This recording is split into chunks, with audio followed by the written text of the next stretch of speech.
In the Caribbean Sea, 70 miles east of Puerto Rico, there is an island that most people had never heard of until it became impossible to ignore. From the air, it looks untouched. White sand, turquoise water, dense green hills rising out of the ocean. A place that feels distant from the modern world. But isolation is not the same as innocence. For decades, Little St. James Island existed beyond public scrutiny. Not because it was invisible, but because it was protected. Protected by wealth, protected by influence, protected by a system that often looks the other way when powerful people are involved. This documentary is not only about one man.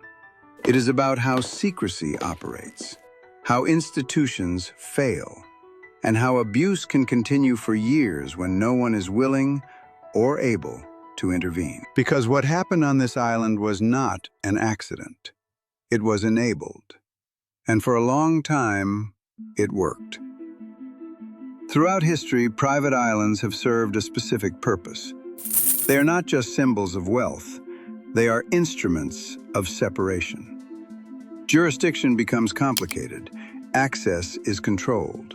Witnesses are limited. Oversight is minimal. For centuries, islands have been used as exclusive retreats, strategic hideaways, and places where normal rules are blurred. In the modern era, private islands exist in a gray zone between luxury and law.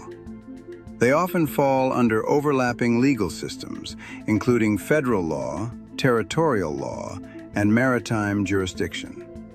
And when owners are wealthy enough, enforcement becomes inconsistent. Little St. James Island was not unique in this sense. What made it different was who owned it and how it was used. In 1998, a financier named Jeffrey Epstein purchased Little St. James Island for approximately $8 million. At the time, the purchase drew little attention. The U.S. Virgin Islands had long attracted wealthy buyers seeking privacy, tax advantages, and discretion. To neighbors and local officials, Epstein appeared no different from other ultra-wealthy island owners. Construction began quickly. What emerged was not a modest retreat, but a compound, a palace-like main residence, multiple guest villas, swimming pools, a private gym, a helipad capable of receiving frequent flights. The island was designed to be self-sufficient. Once visitors arrived, there was little reason or ability to leave without permission. We assumed it was just another luxury development. Nothing about it seemed unusual at first. But appearances were carefully managed. Little St. James was not open. Boats did not come and go freely. Locals did not visit casually. Employees were carefully selected. Access was controlled through private aircraft, charter boats, and security staff. Visitors were not logged publicly. Flight manifests were private. Guest movements were unrecorded. This level of control created an environment where oversight was almost non-existent. And according to later testimony, this isolation was not incidental. It was intentional. Behind the carefully curated image of luxury, a different reality existed. Multiple accounts later describe minors being transported to the island. They were often told they were traveling for legitimate purposes, including work opportunities, educational experiences, and social events. Once there, the isolation became clear. Surrounded by open ocean, leaving was not simple. According to testimony, when one minor attempted to escape, access to travel documents was revoked, and communication with the outside world was restricted. The island functioned less like a retreat and more like a controlled environment. The island was not just a location, it was designed to isolate. To understand how this was possible, you have to understand the man behind it. Jeffrey Epstein was born in He did Brooklyn, not come New York from wealth. in 1953. He attended public schools and later began teaching mathematics and physics. By the late 1970s, he transitioned into finance. How this transition occurred and who facilitated it remains unclear. What is known is this: by the 1990s, Epstein was advising billionaires.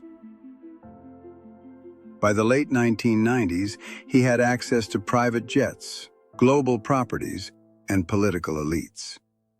By the early 2000s, his wealth was measured in hundreds of millions of dollars. Yet there was no transparent business model, no public hedge fund, no major company filings, no conventional financial trail. That mystery alone should have raised alarms, but it did not.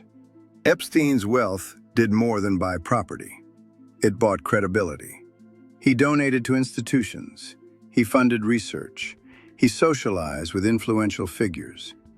Public photographs later showed him alongside politicians, scientists, business leaders, and celebrities. But the perception mattered. Association created legitimacy, and legitimacy discouraged scrutiny. People assumed that if he was welcomed in elite circles, he must be trustworthy. That assumption proved costly. Court records later described a structured recruitment system. Young girls, often from vulnerable backgrounds, were offered money for bringing others into Epstein's circle. How did he get you to come back? As you say willingly, but you were drawn into his web. So how did Jeffrey Epstein manipulate you? How did he get you to come back? I think it all started with, for one, it was just a different world. He offered me an unrealistic world. Where I came from a lower income household. You know, I didn't have a personal chef, and I didn't have all the things that he offered me. And when I went to his house, he did pay me each time I went, so it was the money aspect of it. And then it was just the unrealistic fairy tale world to go hang out on Palm Beach Island in a mansion. At first, the requests appeared harmless. But over time, the situation escalated. Those who were exploited were gradually pressured into recruiting others. It created a self-perpetuating cycle. It blurred the line between victim and participant, but the control always remained with those at the top. From 1998 to 2005, this system continued. Multiple locations, multiple properties, dozens of survivors, all operating within legal systems that failed to intervene. No large-scale investigation, no coordinated oversight, no meaningful interruption, until one family spoke up. In March 2005, a 14-year-old and her parents walked into a police station in Palm Beach, Florida. They reported an incident involving Jeffrey Epstein.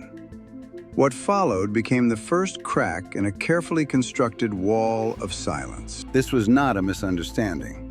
It was a pattern. That report would change everything. Local departments receive countless reports every year. Many go nowhere. But something about this one stood out. The details were specific. The names were consistent. And the behavior described followed a pattern investigators recognized. This was not an isolated complaint. It was a signal. When we looked closer, it didn't feel random. It felt organized. Detectives began quietly interviewing others connected to the initial report. What they discovered was alarming. One survivor led to another, and then another. Each account shared similarities. Recruitment through acquaintances, promises of easy money, gradual escalation, pressure to bring others. By mid-2005, investigators realized they were no longer dealing with a single case. They were uncovering a network. As the number of accounts grew, concern inside the department intensified. This investigation was consuming resources. It involved a high-profile individual, and it was becoming politically sensitive. Yet, detectives continued. They conducted interviews, collected statements, built timelines. By the end of the year, more than 30 individuals had come forward. That's when we knew this wasn't going away. By early 2006, investigators believed they had a strong case, but they were facing a defendant with unlimited legal resources, powerful connections, and national visibility. Legal pressure began to mount. Attorneys challenged procedures, questioned jurisdiction, delayed interviews. The investigation slowed, not because of lack of evidence, but because of resistance. It stopped being about facts and started becoming about power. Cases involving wealthy individuals follow a different trajectory. They move slower. They involve more negotiation. They attract attention from outside agencies. This case was no exception. Local authorities understood the limits of their reach, so they escalated. In mid-2006, federal authorities opened a broader investigation. The scope expanded beyond Florida.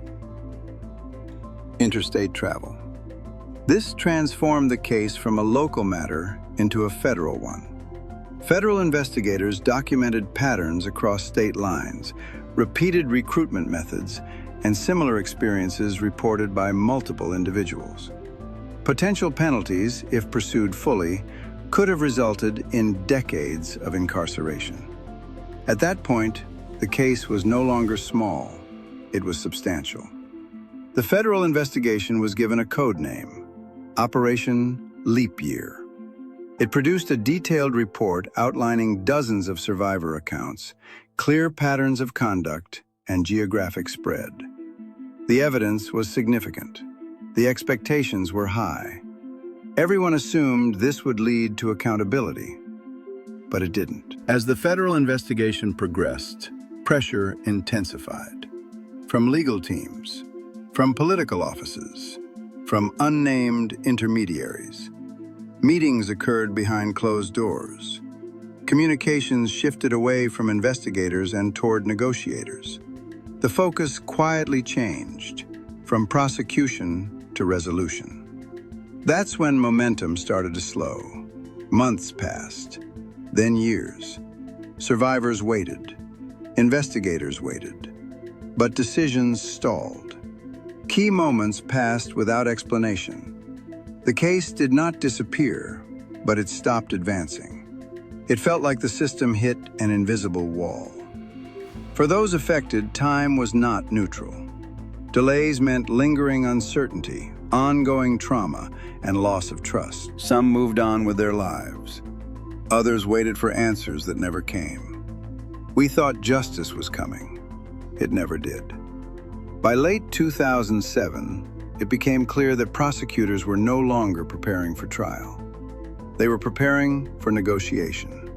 Discussions focused on reducing charges, limiting exposure, and avoiding lengthy litigation. Survivors were not informed. Local investigators were sidelined. The people most affected were the last to know. Without warning, the momentum stopped. The investigation was not formally closed. It was quietly redirected. What had once seemed like a path toward accountability shifted into something else entirely. That's when we realized this wasn't about justice anymore.